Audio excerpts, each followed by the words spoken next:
और अब बात महाकुंभ की करते हैं। महाकुंभ के दूसरे अमृत स्नान में आज करोड़ों श्रद्धालुओं ने आस्था की डुबकी लगाई तो कई नए कीर्तिमान भी स्थापित होते हुए दिखाई पड़े। देश दुनिया से आए श्रद्धालुओं ने संगम के तट पर दिन निकलने से पहले ही स्नान शुरू कर दिया था, जो देर शाम अभी भी जारी है। सभी 13 अखाड़ों ने भी अपने अपने तय क्रम के अनुसार अमृत स्नान में शरीक हुए। तो इतनी बड़ी भीड़ को नियंत्रित करने के लिए सुरक्षा से लेकर अन्य प्रकार की व्यवस्थाओं के भी पुख्ता इंतजाम किए गए थे। दूसरा अमृत स्नान, आस्था और भक्ति का कीर्तिमान। अखाड़ों ने किया अमृत स्नान। हर हर गंगे के उद्घोष से आकाश गुंजायमान। माँ गंगा, माँ यमुना और अदृश्य माँ सरस्वती के पवित्र संगम में श्रद्धा और आस्था से ओतप्रोत साधु संतों, श्रद्धालुओं, कल्पवासियों, स्नानार्थियों और गृहस्थों का स्नान। प्रयागराज के मेला क्षेत्र में ऐसा लग रहा था जैसे मानो सैलाब की लहर उठ रही हो। तमाम घाटों पर लोग स्नान करने के साथ ही दान पुण्य कर रहे थे। विश्व के कोने कोने से आए श्रद्धालुओं ने प्रयागराज के महाकुंभ में बनाए गए घाटों पर पवित्र स्नान किया। साथ ही संगम क्षेत्र में श्रद्धालुओं की भारी भीड़ को देखते हुए पुलिस और प्रशासन द्वारा की गई विशेष व्यवस्था को लेकर श्रद्धालु आश्वस्त नजर आए और बेहतरीन व्यवस्था के लिए सरकार की प्रशंसा की। के लिए महाकुंभ मंगलमय हो, सब लोग खुशी से अपने अपने घर जाए। योगी सरकार बहुत अच्छा व्यवस्था की है, हम लोग कोई तकलीफ नहीं हुआ, आराम से स्नान किए। महाकुंभ में मौनी अमावस्या पर अमृत स्नान करने के लिए विदेशों से भी श्रद्धालुओं का ज्वार संगम नगरी में उमड़ पड़ा। विदेश से आए लोगों ने अमृत स्नान का आनंद लिया और सरकार द्वारा महाकुंभ में हुई तैयारियों की तारीफ कर आस्था की डुबकी लगाई। I'm very fortunate to be here and very grateful. Very grateful to be here in the Mahakumbh. Everything has been very smooth. और इन सब के बीच मौका आया अखाड़ों के अमृत स्नान का। एक के बाद एक अखाड़े जब अमृत स्नान के लिए निकले तो प्रयागराज की धरती पर हर हर गंगे के उद्घोष से आकाश गुंजायमान हो उठा। मंगलवार देर रात को हुए हादसे के बाद अखाड़ों ने पारंपरिक तरीके से अमृत स्नान की बजाय सादगी से अमृत स्नान करने का फैसला लिया था। दोपहर 2 बजे अखाड़ों के आचार्य, महामंडलेश्वर, संत और नागा साधु पैदल ही संगम की ओर चल दिए। ध्वज, निशान, पताका, पारंपरिक वाद्य यंत्र, अस्त्र शस्त्र के साथ अखाड़े अमृत स्नान के लिए संगम की ओर निकले थे। आचार्य, महामंडलेश्वर और मंडलेश्वर भव्य रथ पर आसीन थे। महाकुंभ मेले में अमृत स्नान के लिए संगम की ओर जाते हुए साधु संत और अखाड़ों का वैभव देखने के लिए श्रद्धालु घंटों प्रतीक्षा करते दिखे। संगम के रास्ते पर तेजी से बढ़ते साधु संतों पर हेलीकॉप्टर से फूलों की वर्षा की गई। संतों का कहना है कि कुंभ की परंपराओं के निर्वहन के लिए अखाड़ों के देवताओं को स्नान कराया गया है। संतों ने लोगों की शांति और समृद्धि के लिए पूजा की। माँ गंगा है, माँ काली है, यमुना है, सरस्वती है, हमने सबका पूजन करके विश्व के कल्याण के लिए हमने प्रार्थना किया, मंगल कामना किया। विशेष करके हमने उत्तर प्रदेश सरकार को और केंद्र सरकार को बधाई दिया कि उन्होंने आज जो महात्माओं के स्नान की जो व्यवस्था की, उस व्यवस्था के लिए, उस व्यवस्था में मैं इन सभी शासन के और प्रशासन के अधिकारियों को बधाई देता हूँ। महाकुंभ में मौनी अमावस्या पर तीनों शंकराचार्यों ने एक साथ संगम में स्नान किया। द्वारका पीठ, ज्योतिष पीठ और श्रृंगेरी मठ के शंकराचार्य शामिल रहे।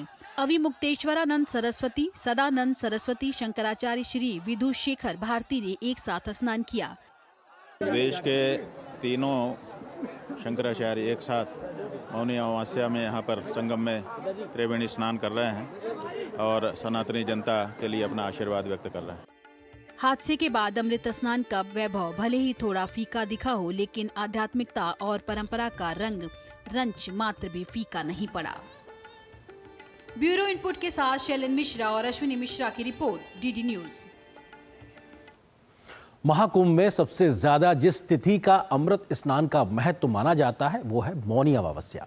आज मौनी अमावस्या के अमृत स्नान के लिए कल से बहुत बड़ी संख्या में भीड़ जुटना शुरू हो गई थी। बीती रात करीब 1 बजे के आसपास भीड़ के दबाव में एक जगह पर बैरिकेड टूटने से भगदड़ मच गई, जिसके बाद मौजूद प्रशासन ने तुरंत मोर्चा संभाला और स्थिति को जल्द ही नियंत्रण करने का प्रयास किया। इस घटना पर प्रधानमंत्री नरेंद्र मोदी समेत उत्तर प्रदेश के सीएम योगी ने भी लोगों की जान जाने पर दुख जताया है। इस घटना में 30 लोगों की मृत्यु की खबर है, तो घटना के न्यायिक जांच के आदेश भी उत्तर प्रदेश की सरकार ने दे दिए हैं। प्रयागराज महाकुंभ मेला 2025 में मौनी अमावस्या से पहले देर रात संगम पर हुए हादसे के बाद स्थिति नियंत्रण में है। महाकुंभ में हुई दुर्भाग्यपूर्ण घटना में 30 लोगों की मौत हुई है, जिनमें से 25 लोगों की पहचान की जा चुकी है। वहीं अस्पताल में भर्ती कराए गए 90 घायलों में से 36 घायलों का उपचार अभी भी चल रहा है।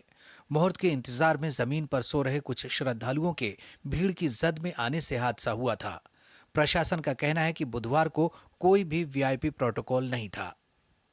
प्रशासन ने तत्काल राहत और बचाव कार्य करते हुए ग्रीन कॉरिडोर बनाया और एम्बुलेंस के माध्यम से लगभग 90 घायलों को अस्पताल तक पहुंचाया।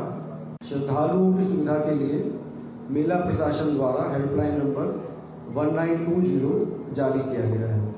राष्ट्रपति द्रौपदी मुर्मू, उपराष्ट्रपति जगदीप धनखड़ और प्रधानमंत्री नरेंद्र मोदी सहित तमाम बड़े नेताओं ने हादसे पर दुख व्यक्त किया है।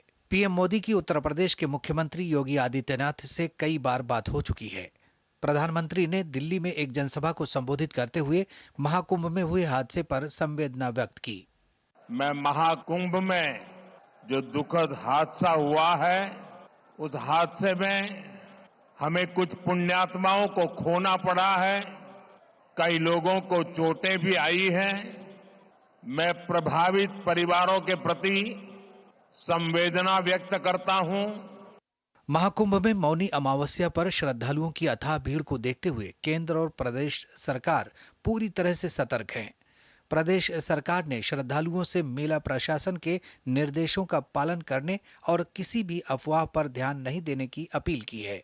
उत्तर प्रदेश सरकार ने हादसे की न्यायिक जांच की घोषणा करने के साथ ही मृतकों के परिवारजनों को 25-25 लाख रुपए की सहायता राशि देने का ऐलान किया है। घटना दुखद है, मर्माहत करने वाला है।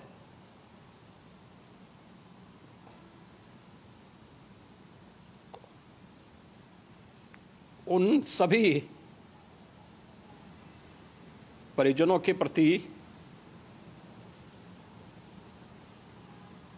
हमारी पूरी संवेदना है। हम लोग रात्रि से ही लगातार प्रशासन के संपर्क में हैं। महाकुंभ मेले की निगरानी हेलीकॉप्टर से की जा रही है। प्रयागराज में वर्तमान स्थिति को लेकर उत्तर प्रदेश के मुख्यमंत्री योगी आदित्यनाथ ने एक बड़ी बैठक की। मौनी अमावस्या के मौके पर श्रद्धालुओं की भारी संख्या को देखते हुए रेलवे ने विशेष ट्रेनें चलाई हैं। इन ट्रेनों से श्रद्धालुओं को स्नान के बाद उनके गंतव्य की ओर भेजा जा रहा है। मौनी अमावस्या के अमृत स्नान पर प्रयागराज से अयोध्या तक बड़ी संख्या में श्रद्धालु ट्रेन और सड़क मार्ग से भी यात्रा कर रहे हैं। ब्यूरो इनपुट के साथ महाकुंभ टीम की रिपोर्ट, डीडी न्यूज।